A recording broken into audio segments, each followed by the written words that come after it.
창세기 23장 1절부터 20절까지의 말씀입니다.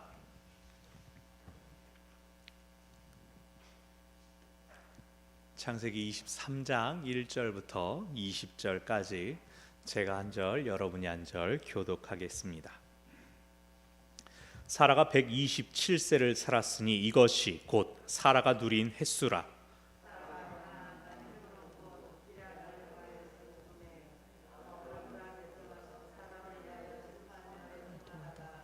그 시신 앞에서 일어나 나가서 헷 족속에게 말하여 이르되 나는 당신들 중에 나그네요 거류하는 자이니 당신들 중에서 내게 매장할 소유주를 주어 내가 나의 죽은 자를 네 앞에서 내어다가 장사하게 하시오.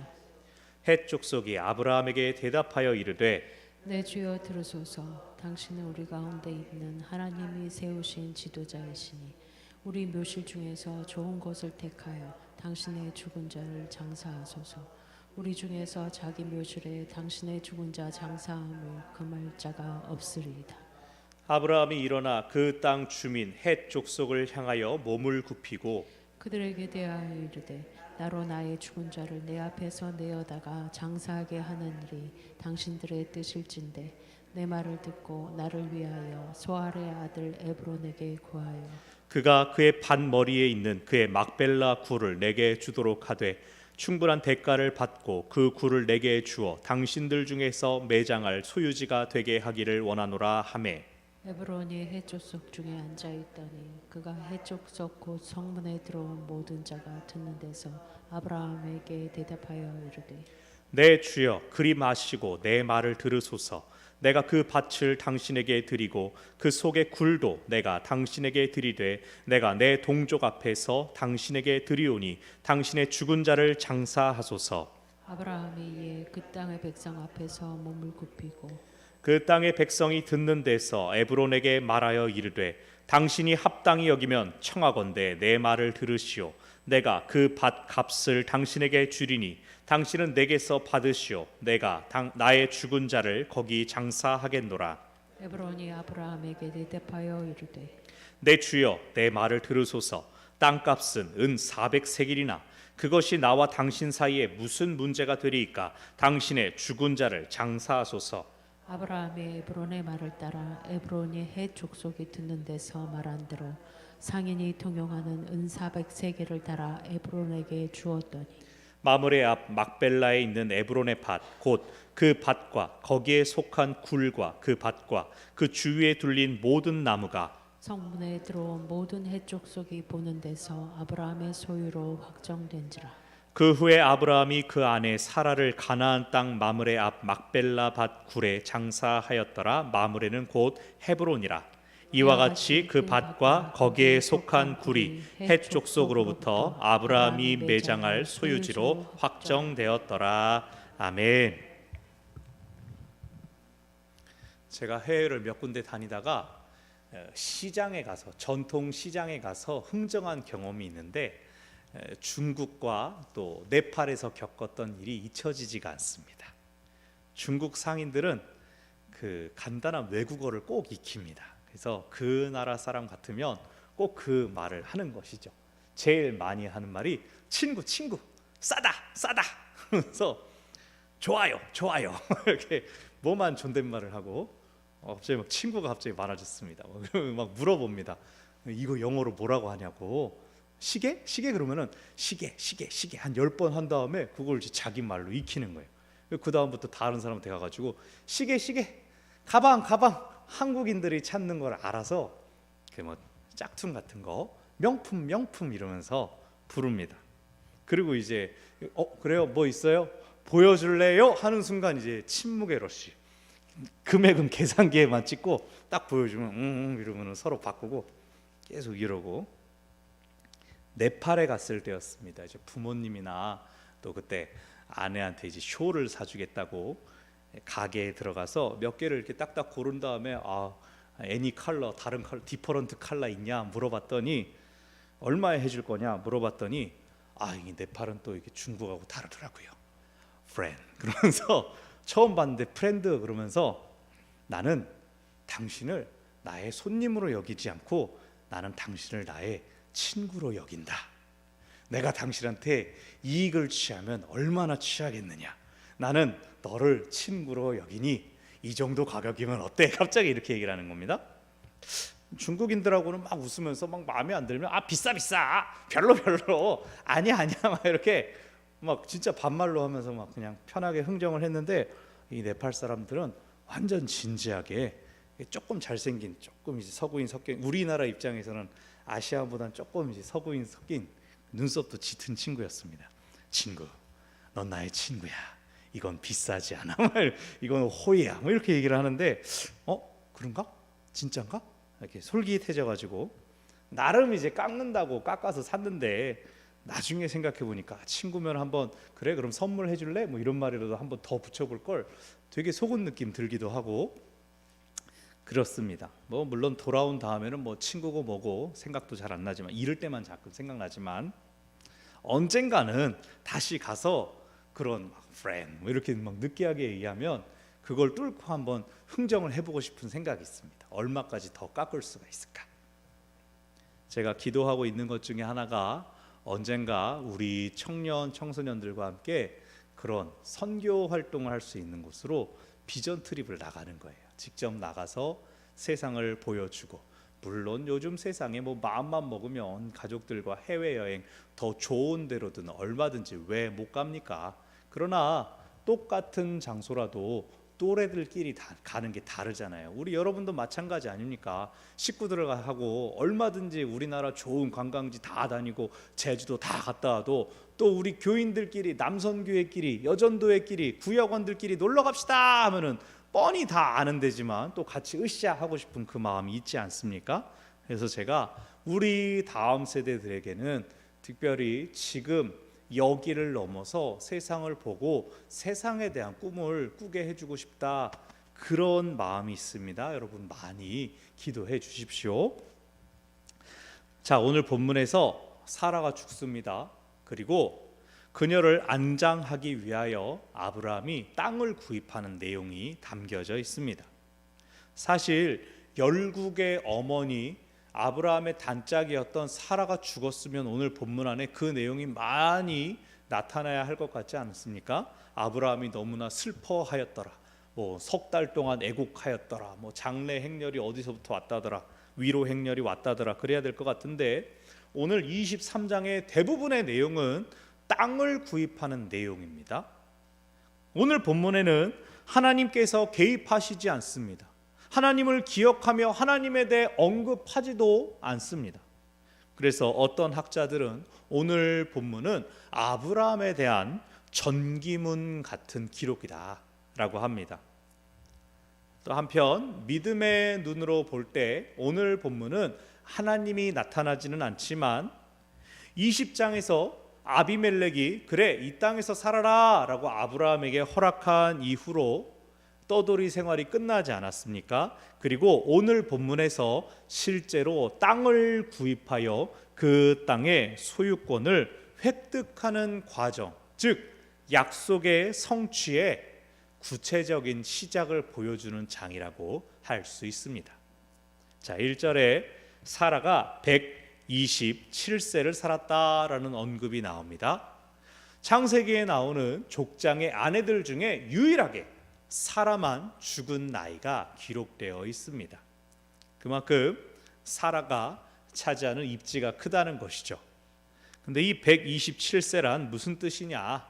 율법을 교훈적으로 해석하는 유대교 문헌 미드라시에 의하면 여기 나오는 127이라는 숫자는 100은 많은 수, 20은 아름다움을 뜻한다. 그리고 7은 완전수라고 해서 완전수, 흠없음을 상징합니다. 즉 127은 사라의 일생을 압축적으로 표현해 주는 숫자라는 해석을 합니다. 우리가 알다시피 그녀는 아름다워서 막 왕이 결혼하자고 혼인하자고 그럴 정도였지만, 또 한편 긴 시간 동안 불임이었습니다. 그로 인하여 수치를 당해야 했고, 또 때로는 자기 몸종에게까지 무시를 당하는 일도 있었습니다. 그런데 그랬던 그가 하나님의 돌보심으로 기적적으로 출산을 하고 불명예를 씻었습니다. 남편의 우유부단함 때문에 아브라함이 오빠라고 불러 그것 때문에 2번이나 왕들에게 간택을 당하는, 여자분들한테 좋은 겁니까? 그런 일들이 있었지만 그것은 그녀의 미모에 대한 순수한 찬탄이자 또 그녀와 그녀를 통하여 가족들이 하나님의 특별한 보호하심을 경험하는 그러한 시간이 되었습니다. 남편이 받은 부르심을 따라 광야를 떠돌았던 그 모든 시간들에 대해서 하나님께서 사라를 기억하시고 아브라함에게 주신 약속의 성취를 이루게 하셨습니다. 그 이루는 통로가 되게 하여 주셨습니다. 2절에서 사라의 죽음으로 인해 아브라함이 슬퍼하며 애통하였다라고 나오는데, 여기 슬퍼하다라고 번역된 히브리어 사파드, 그리고 애통하다라고 번역된 바카, 이 두 개가 나란히 쓰이면 통곡하면서 애도의 풍습을 행했다. 죽은 사람이 있을 때 금식하고 수염을 자르고 머리에 재를 뿌리는 그 모든 것들을 아브라함이 했다. 매우 슬퍼하면서 예식을 치렀고, 사라에 대한 내용이 2절로 끝이 나게 됩니다. 이후의 내용이 이제 헷 족속과 협상하여서 매장지를 구입하는 내용입니다. 세 단계의 협상이 나타나는데 아브라함이 먼저 제안하면 헷 족속이 그것을 수락하는 형태로 이루어집니다. 먼저 4절을 보면 아브라함이 나는 당신들 중에 나그네요 거류하는 자였다. 실제로 그가 유목민으로 그들 가운데 섞여 있었습니다. 아브라함이 그것을 분명히 지적합니다. 나는 여기서 내가 누군가를 묻을 만한 땅을 가지고 있지 않다. 그러니 장사 지낼 수 있도록 소유지를 내게 허락해달라. 내가 땅을 가질 수 있게 해달라라고 합니다. 아시는 것처럼 유대인들은 동굴에 시신을 장사 지냈죠. 또 어떤 데는 보면 한 동굴에 한 사람이 아니라 가족묘로서 층층층 해서 시신을 순서대로 안장했습니다. 하지만 아브라함은 떠돌아다니는 사람이었습니다. 그곳에서 아비멜렉의 호의로 머물러 있기는 했지만 매장할 수 있는 곳은 없었습니다. 그래서 땅을 거래하자라고 하는 겁니다. 여기서 요구하고 있는 이 아브라함의 태도가 어떻습니까? 아주 겸손합니다. 시신 앞에서 일어나 장막에서 나가서 헷 족속에게 말하였다. 그가 거기서 나그네이기 때문에, 떠돌이기 때문에 공손한 것이 아니라 그들 가운데 아브라함은 하나님의 사람으로 알려져 있었습니다. 아비멜렉이 아브라함의 부를 보면서 고백하지 않았습니까? 하나님께서 너와 함께 하시는구나. 그리고 아비멜렉에게 하나님께서 이 사람은 하나님의 선지자다라고 알려주셨습니다. 아브라함은 큰 부를 가졌고 또 힘이 있는 사람이었습니다. 그러나 아브라함은 그러한 자신의 외적인 조건으로 땅을 취하려고 하지 않았습니다. 땅을 내놓으시오라고 압박하지 않았습니다. 그냥 겸손하게 3절에서 나가서 헷 족속에게 말하였다. 우리 번역에는 나타나지 않지만 히브리어 번역에는 헷 족속에게 몸을 굽히며 말했다라는 표현이 있습니다. 마치 7절과 12절에서도 아브라함이 그 땅의 백성 앞에 몸을 굽혔다라고 자신을 낮추면서 인사하며 말하는 것입니다. 첫 번째 요구는 땅을 주시오라는 겁니다. 4절에 나온 것처럼 소유지를 주시오. 내가 소유지를 갖게 하여 주시오.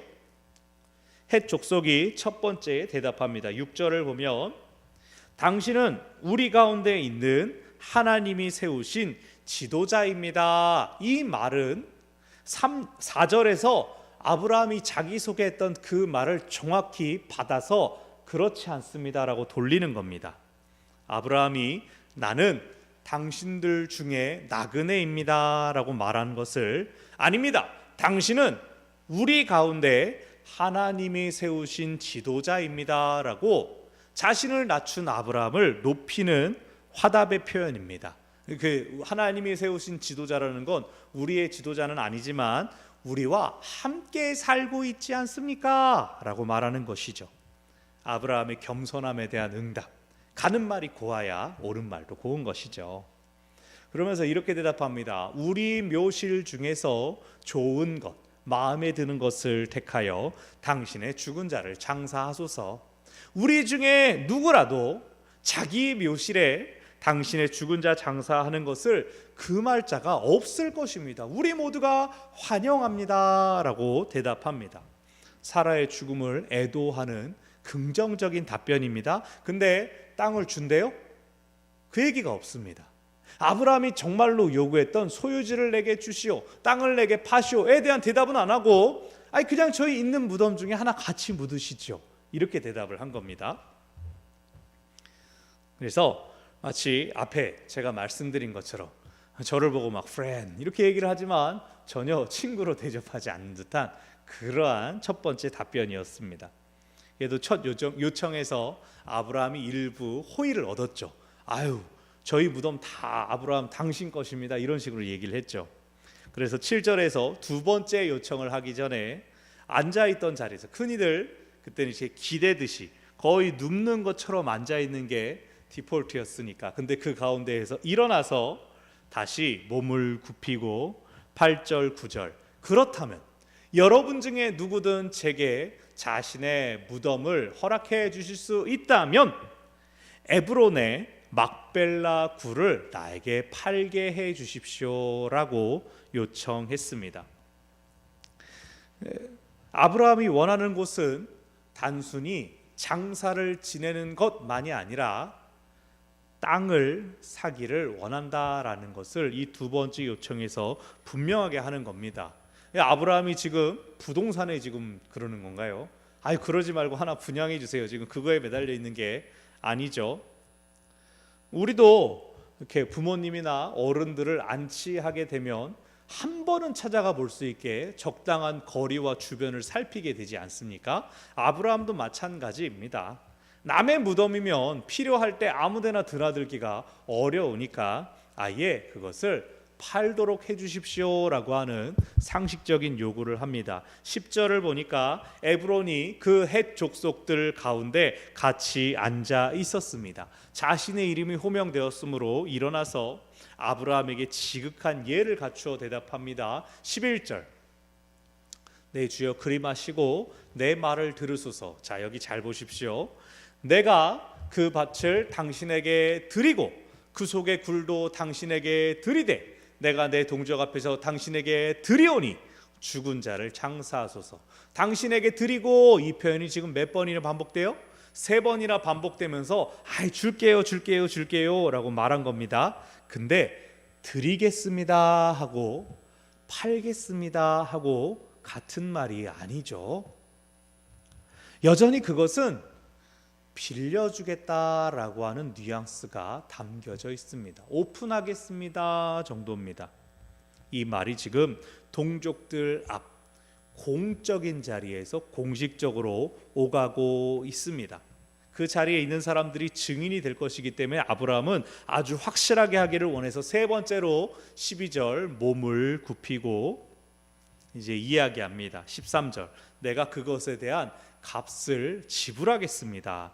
그래야 정당한 거래가 되니까, 여기에는 공적인 증인들이 많이 앉아 있으니까 그 땅이 아브라함의 정식 소유가 되어야 마음껏 드나들 수 있고 다른 가족들도 함께 안치할 수 있을 것이기 때문입니다. 15절, 에브론이 어떻게 대답합니까? 땅값은 은 400세겔이나 그것이 나와 당신 사이 무슨 문제가 되리까? 죽은 자를 장사하소서. 자, 에브론이 땅 그냥 쓰시라는 말을 하고 있습니까? 여기서 이 말에서 에브론이 말하려고 하는 것은 땅값이 얼마라고요? 땅값은 은 400만 주시면 됩니다 라고 이야기를 한 것입니다. 아브라함에게 선택지를 준 겁니다. 땅값 은 400세겔입니다. 쓰세요. 이 좋은 땅 쓰세요. 이 여기 헤브론이라는 곳이 정확히 어떤 곳인지 현재로는 알려져 있지 않습니다. 대충 여기쯤 이만큼이 아닐까? 막벨라 굴 요거 아닐까라고 사람들이 추정하지만 잘 알 수 없습니다. 그리고 에브론이 지금 넘기려고 하는 게 정말로 굴 하나는 아니고 그 굴이 속해 있는 밭 어느 정도까지인 것 같은데, 밭을 통째로 주겠다는 건지 어기만 주겠다는 건지 여기서 불명확합니다. 그냥 아브라함이 어유 그렇게 귀한 땅이라면 하고 꿀떡 삼켜도 되겠지만, 에브론이 지금 뭐라고 말했습니까? 이거 은 400세겔 정도의 아주 가치 있는 땅입니다 라고 오픈했습니다. 그런데 그러니까 아브라함이 그냥 은 400세겔을 달아서 지불해 주었습니다. 지불해 줄 때 에브론이 아이고 이러지 않아도 되는데라고 사양하지 않고 잘 받습니다. 그의 의도가 은 400입니다 라고 말하는 것이었다는 거죠. 이 거래하는 모습을 통해 우리가 몇 가지를 알 수 있는데, 첫 번째로 아브라함이 생각보다 큰 거부였구나라는 걸 우리가 여기서 다시 확인하는 겁니다. 그냥 은 400 현찰을 이만큼 가지고 있었다는 것이죠. 또 사라의 장래 예식은 그 땅값에 비견될 만큼 그의 생전의 지위에 걸맞게 성대하게 치러졌을 것을 생각할 수 있습니다. 또 아브라함은 그 땅을 얻는 것을 굉장히 중요하게 여기고 있었습니다. 얼마나 큰 값이 들든 그 땅을 사고자 하는 생각을 갖고 있었습니다. 또 양쪽 모두가 이 거래에 만족하고 서로를 더 존경하게 되었을 것입니다. 이제 이곳이 대대로 아브라함의 가족들이 장사되는 곳으로 아마도 거점 역할을 했을 것입니다. 실제로 헤브론은 후에 다윗 때에 유다 지파의 중심 지역이 되는 곳입니다. 이 역사성이 있기 때문입니다. 가나안 지역 중에 첫 번째로 획득된 땅이기 때문입니다.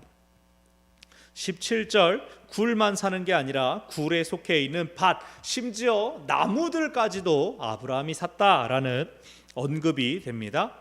이 모든 것들이 헷 족속 보는 앞에서 공식적으로 이루어지고 아브라함이 합법적으로 자기의 소유를 그곳에 확정했습니다. 그 헤브론 지역은 가나안 전체 땅에 비하면 아주 작은 지역일지도 모릅니다. 그러나 몇십 년을 떠돌아다니면서 막대한 가치를 들여서 드디어 그 땅에 깃발을 꽂았습니다. 매장지가 마련되었고 평생의 반려자가 먼저 떠났으니 족장으로의 아브라함의 이야기는 이제 거의 끝났습니다. 오늘 본문은 약속이 성취되는 과정, 그 최종장에 서 있는 아브라함의 모습을 보여줍니다. 사라가 향년 127세였다는 것은 아브라함이 몇 살이란 뜻일까요? 10살 많았으니까 아브라함은 137세다라는 뜻입니다. 근데 아브라함은 후에 보면 175세에 죽습니다. 아직 그의 생이 몇십 년이나 남아 있는데, 그럼에도 아브라함 스토리 자체가 여기서 거의 끝나고 24장은 이제 이삭의 아내를 구해오는 이야기로 넘어갑니다. 우리가 몇 가지를 생각해 볼 수 있습니다. 첫 번째, 사라의 나이는 맨 처음 말씀드린 것 때문처럼 그녀가 가진 상징성으로 인해 이 나이가 문자적으로 기록되었을 수 있다. 비유적으로 127세로 기록되었을 수 있다는 겁니다. 원래 그보다 더 오래 살았을 수 있다는 말씀입니다. 사실 흔하게 이루어지는 일입니다. 성경에 나와 있는 족장들의 나이는 오늘날 우리 숫자로 정확히 카운팅이 되는 숫자로 보기 어려운 부분이 많습니다. 성경에 나오는 수 몇 년 살았다, 몇십만 명 모였다, 몇 명 죽였다, 이런 이야기들은 부풀려지거나 혹은 상징, 비유로 쓰일 때가 많이 있습니다. 그렇기 때문에 성경에 나오는 숫자에 우리가 지나치게 연연하고 그것을 숫자를 막 암기하고 그럴 필요는 없습니다.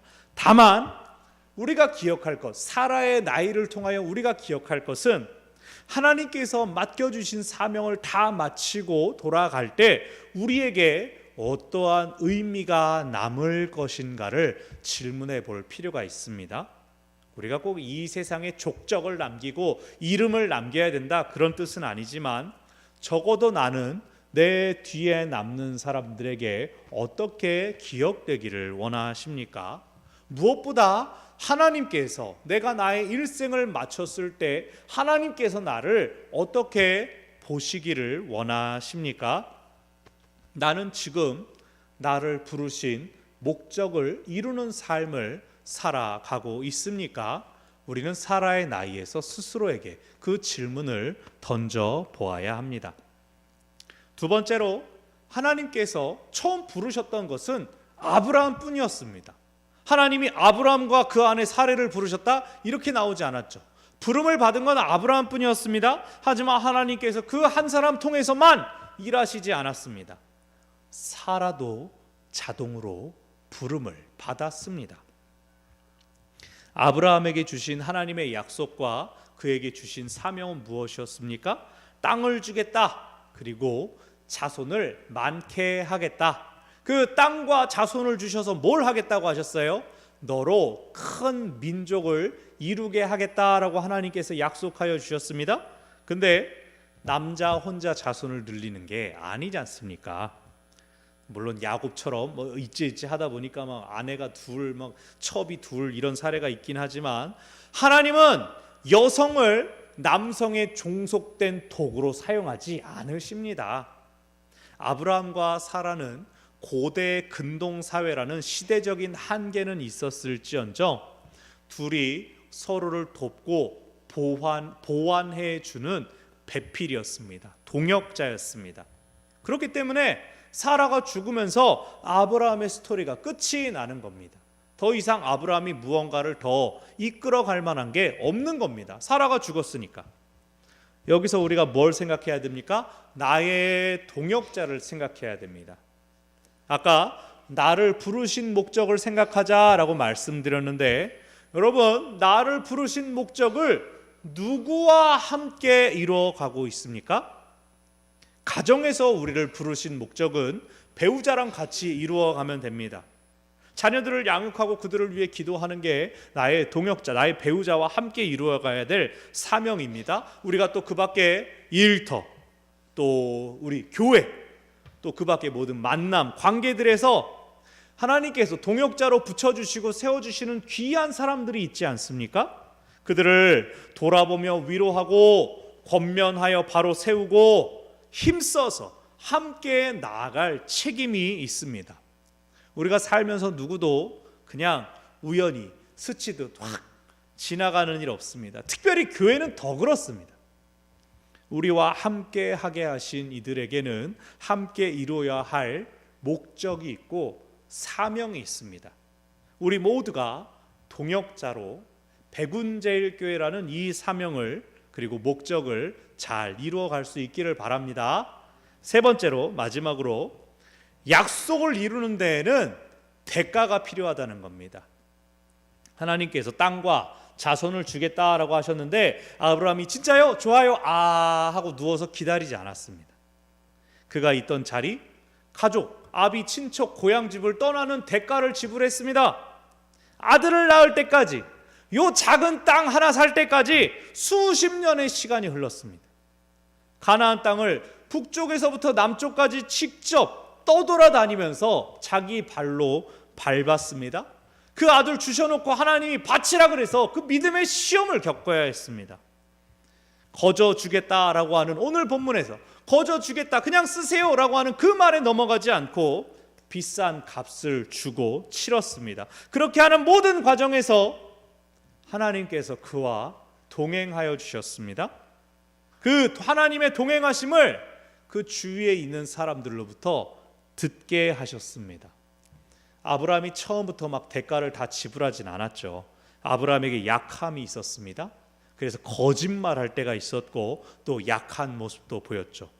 우리가 잘 아는 것처럼 딱 결단하지 못해서 망설일 때가 있었습니다. 막 분란을 일으키는데 아내와 첩이 막 서로 다투고 무시하는데 그걸 내버려 두는 것 같은 부족한 모습이 있었습니다. 그러나 아브라함은 하나님께서 명령하시고 하나님께서 허락하시면 즉시 움직였습니다. 즉각 순종했습니다. 지난 실수들이, 지난 시간에 그가 보여줬던 실수들이 어쩌면 오늘 본문에서 그 땅에 대한 가격을 즉시 지불하고 사게 했을 것입니다. 주위 사람들의 호의의 말에 넘어가지 않고 약속을 주신 하나님을 생각하며 기꺼이 대가를 치렀을 것입니다. 거저 주어지는 것 없습니다. 하나님도 우리에게 대가를 요구하십니다. 하나님께서 주시는 것은 우리가 그에 대하여 지불한 대가, 우리가 희생해야 하는 것, 그것에 비할 수 없이 큽니다.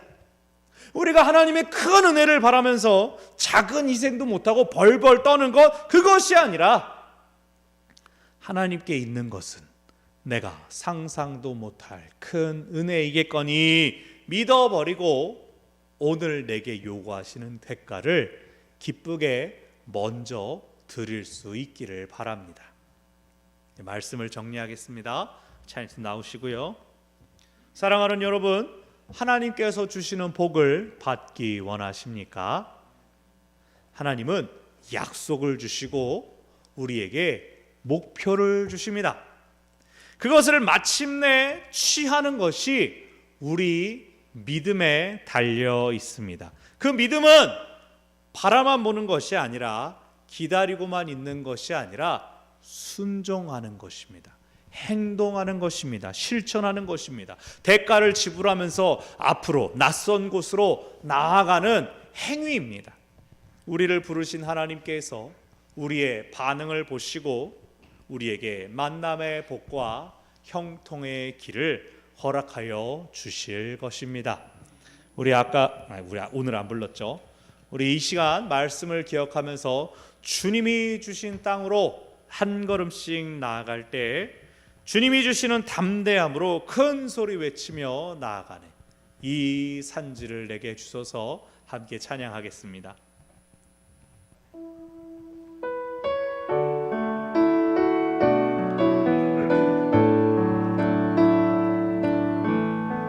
주님이 주신 땅으로, 주님이 주신 땅으로 한 걸음씩 나아갈 때에 수많은 적들과 견고한 성이 나를 두렵게 하지만 주님을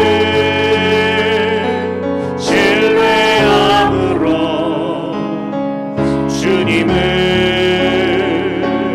의지함으로 주님이 주시는 담대함으로 큰 소리 외치며 나아가네. 이 산지를 내게 주소서.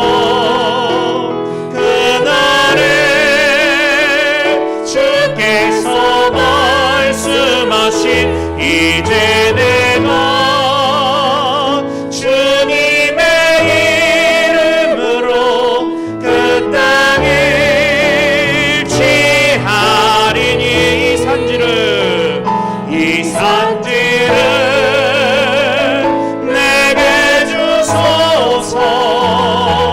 그날에 주께서 말씀하신 이제 내가 주님의 이름으로 그 땅을 취하리니. 내게 주시는 산지는 어디입니까? 생각하면서 다시 처음부터 부릅시다. 주님이 주신 땅으로 한 걸음씩 나아갈 때에 수많은 적들과 견고한 성이 나를 두렵게 하지만 주님을 신뢰함으로 주님을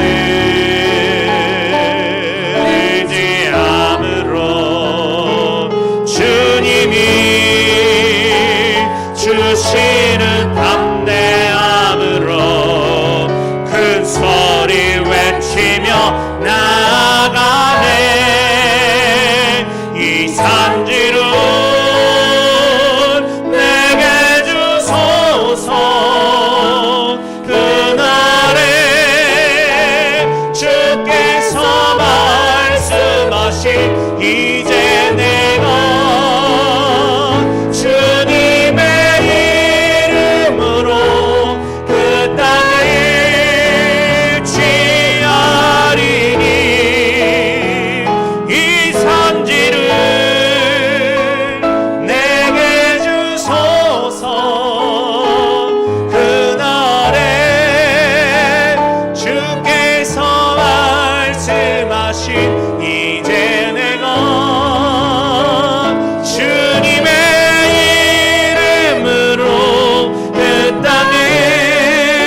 나아가야 할 곳 어디입니까? 하나님께서 우리에게 이미 맡겨주신 그 사명의 땅 어디입니까? 아버지여, 그곳을 내게 허락하여 주시옵소서. 주께서 허락하신 귀한 동역자들과 주의 사명을 감당케 없소서. 승리하게 없소서. 달려가며 지치지 않게 하여 주시옵소서. 주여, 한번 부르고 결단의 기도를 드립니다. 주여,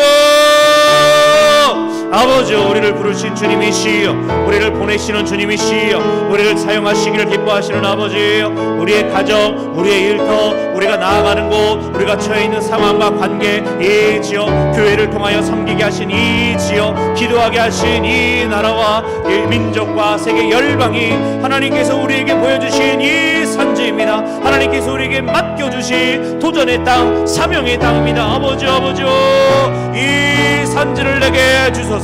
주님을 신뢰함으로, 주님을 의지함으로, 주께서 주시는 담대함으로 주여 큰 소리를 외치며 나아가길 원합니다. 아버지여, 이 산지를 내게 허락하여 주시옵소서. 여전히 실수도 많고 여전히 연약함도 많고 넘어짐도 있지만 그 모든 것들을 뛰어넘는 주의 능력, 주의 도우심, 주의 은혜 주심, 그것을 의지하며 나아가는 저희 가운데 이 땅을 허락하여 주시옵소서. 귀한 영혼을 허락하여 주시옵소서.